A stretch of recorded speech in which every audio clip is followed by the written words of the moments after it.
गली गली colony colony में हो, जितनी हो उतना आवश्यक है। इस विश्व का ऐसा कौन है जो राम को नहीं मानता? सभी राम को किसी न किसी रूप में मानते हैं।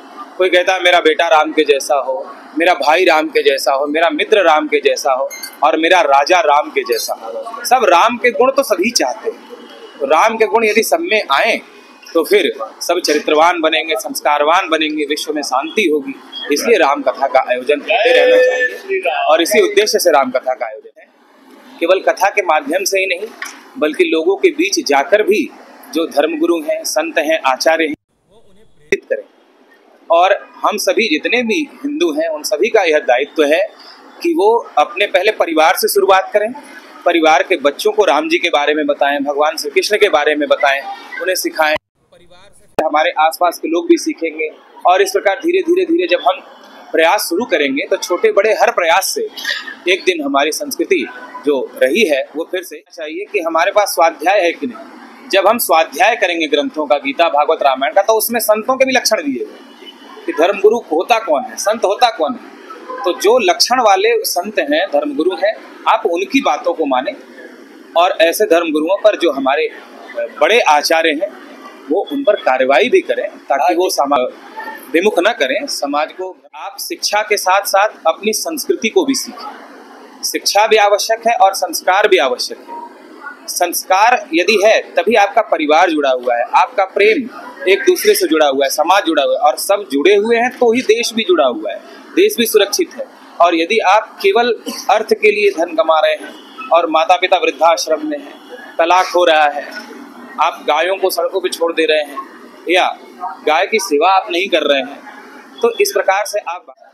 इसलिए मैं आज की पीढ़ी को कहना चाहूँगा कि शिक्षा के साथ साथ अपने संस्कारों को भी जाने। तुलसी की पूजा का क्या महत्व है, गंगा की पूजा क्यों की जाती है, संतों के पास क्यों जाया जाता है, गीता रामायण हमें क्या सिखाता है, इसका भी महत्व समझें। तभी आपका जीवन शिक्षित और संस्कारवान दोनों बने। दशहरा समिति आज रात्रि विश्राम जो पिछले 60 वर्षों से यहीं पर रामलीला का आयोजन करती थी, उसी उपलक्ष्य में इस बार दशहरा समिति द्वारा श्री राम कथा का आयोजन कर दिया गया, जिसको बहुत ही विद्वान सनातन रत्न भागवताचार्य स्वामी प्रेमानंद जी महाराज द्वारा किया जा रहा है और एक क्षेत्र को राममय बनाने का ये प्रयास है। लोगों के अंदर ये नवरात्रि के अवसर पर, ये रामलीला के अवसर पर एक धर्म की भावना बढ़ती है और उस भावना के अंदर उनको समाहित करने का काम किया गया है। यहाँ पर राम कथा का आयोजन भी हो रहा है, यहाँ संस्कार भी आयोजन हो रहा है और साथ ही साथ प्रतिदिन यहाँ भंडारा भी होता है और जो आगंतुक है उनके लिए भी विशेष व्यवस्था की गई है। बहुत अच्छा एक माहौल इस इलाके में है और बहुत लोगों को अच्छा लग रहा है।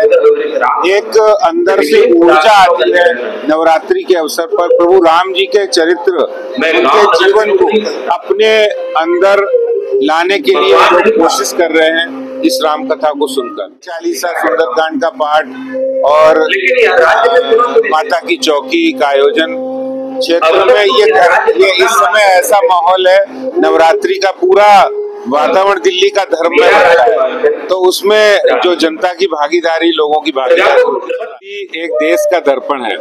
यहाँ पर दुर्गा पूजा भी होती है, यहाँ दशहरा भी होता है, रामलीला भी होती है, नवरात्रि के त्योहार भी होते हैं, माता की चौकी और जागरण होता है। यही दिल्ली की विशेषता है।